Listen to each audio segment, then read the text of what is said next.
Very interesting little tidbit just came out from Adam Schefter about the 49ers situation. And allegedly, this is as of at My Sports Update, NFL Update. The 49ers moved up to number 3 with the idea that they're comfortable with Bama quarterback Mac Jones, per Adam Schefter. But the last month of evaluating and getting to know the other QBs has made the decision much tougher than expected. As of this morning, they're still going back and forth. Oh, okay. So whenever they make the big-time trade to get up to number 3, everybody said, you're not trading up to get anybody else other than a quarterback. They must know who they like. And then that's when the Mac Jones Pro Day just so happened to happen the same exact day. And then as the things have continued to roll on here, Justin Fields became a favorite. Then Trey Lance got into the conversation. Now Schefter's reporting, and I think he's pretty close with the Niners operation. We're not 100% sure via at My Sports Update. They did want Mac. Then they went on a date with a couple other guys. Yeah. They're like, wait a minute, are we 100% sure about this? With Trey Lance, this guy's only played like 4 football games. Yeah. Look what he can already do. I assume we can make him an incredible quarterback for 10, 15 years. Mac Jones, hey, great. We were comfortable moving up here. What about Justin Fields? Guy can play football pretty well, too. Oh. So that's classic, potentially leaving your for show money, looking for more money, and potentially ended up with no money. Maybe that's how it works out. Or maybe they went up there because of Mac and they ended up hitting a home run because they end up meeting somebody else. Very fascinating. And number 3, AJ, feels like this could go a lot of different ways. They're still going back and forth now.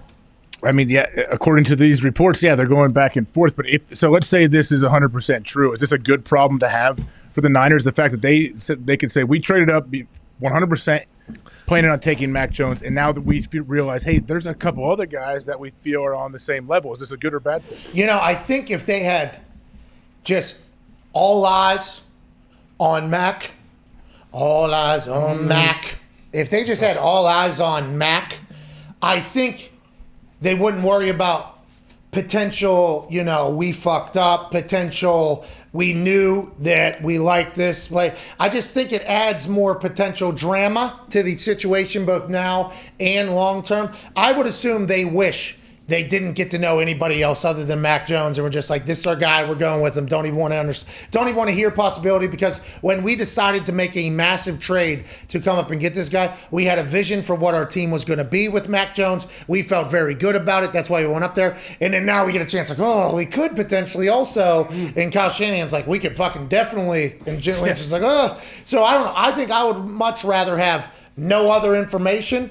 But if you're up there, why not snoop around? Why not figure it out? But it leaves for the potential somebody in the building who liked Trey Lance or Justin Fields about 2 years from now going, you see what fucking Fields is doing. You see, there is a potential that, AJ?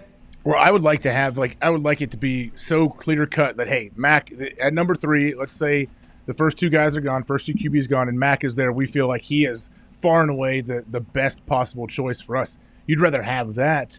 Then I guess now with these other quarterbacks, you start watching them, you start realizing, hey, this may not be as easy as I thought. But that's good. The thing, though. Evaluating NFL QBs and trying to predict success in the NFL is almost impossible. Did you go to fucking North Dakota? No, me neither. I mean, how could we have known this guy? He only played 4 downs, basically, from Marshall, Minnesota. You ever been to Marshall, Minnesota? No, me neither. Now we're getting to see him, though. We met his parents. They're good people. Equipment managers say he's an incredibly hard worker, good guy.